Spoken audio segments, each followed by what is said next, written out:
পৃথিবীতে সিগারেটটা এমন একটা খাবার, এই একটা খাবারই শুধু টয়লেটে বসে খাওয়া যায়।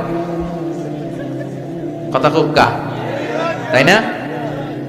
সিগারেট ছাড়া কোনো জিনিস কেউ কোনোদিন টয়লেটে বসে খায় না, শুধু সিগারেটই খায়।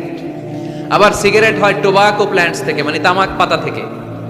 তামাক গাছ আসেনি এখানে, তামাক গাছ যেখানে চাষ করে ওইখানে কোনো বেড়া দেওয়া লাগে না, ওটা ছাগলও খায় না, ছাগলেও খায় না, ছাগলও মুখ দেয় না। তো যেটা ছাগলে খায় না ওইটা আশরাফুল মাখলুকাত খেতে পারে? কথা বলেন। আচ্ছা, পৃথিবীর এইটাই একমাত্র পণ্য যে পণ্যের গায়ে এই পণ্যের বদনাম আর দুর্নাম লেখা থাকে। এটার গায়ে লেখা থাকে স্মোকিং কজেস ক্যান্সার, ধূমপান কর্কট রোগের কারণ, ধূমপান করলে ক্যান্সার রোগ হয়। আছে না নাই? আচ্ছা, কোন চকলেটের গায়ে যদি লেখা থাকে এই চকলেট খাওয়া মাত্রই ডায়রিয়া হয়, খাইবেন? কমু তোরটা তুই খা, তোর ডায়রিয়া হোক।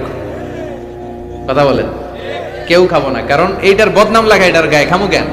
কিন্তু সিগারেটের মধ্যে বদনাম লেখা থাকা সত্ত্বেও মানুষ ধোয়া করে খায়, আর জর্দার মধ্যে এটা আস্তা খায়। এই জন্য সিগারেটও খাওয়া যাবে না, জর্দাও খাওয়া যাবে।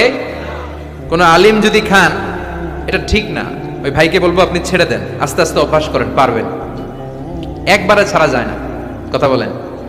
অনেক দিনের অভ্যাস। যে বেটা প্রতিদিন 10টা গুড় লিফ খায়, কয়টা? আরে কালকে যদি ছাড়তেই হবে, ওকে আমার মাইরা ফেলা, আমি মরে যাব, তারপরে ছাড়তে পারবো না। ওরে খাইতে দিতে হবে।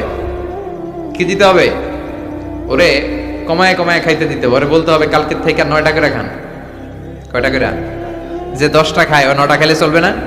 চলবে। পরের সপ্তাহে 8টা করে খান, এরপরের সপ্তাহে 7টা। ওরে খাইতে দিতে হবে কয়েক মাস, তারপরে 5টা, এরপরে 2টা। যেই সপ্তাহে ও 2টা করে খায় অভ্যস্ত, এরপরের সপ্তাহে একটাও খাইতে পারবে, ঠিক কিনা? যেই সপ্তাহে ও 1টা করে খাইলেও চলে, এরপরের সপ্তাহে না খাইলেও চলে।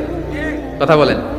এই যে মদ হারাম হয়েছে গ্রাজুয়ালি, প্রথমে বলছে এটার মধ্যে কিছু উপকার আছে, ক্ষতি আছে, তবে উপকার আছে ক্ষতি বেশি। ইসমুহুমা আকবারু মিন নাফআইহিমা। সাহাবারা কয় তাহলে তো কমাই দিতে হবে। সাহাবারাও মদ খাইতো, ওমরে ফারুক মদ খেতেন, মদ খাওয়ার রাজা ছিলেন উনি।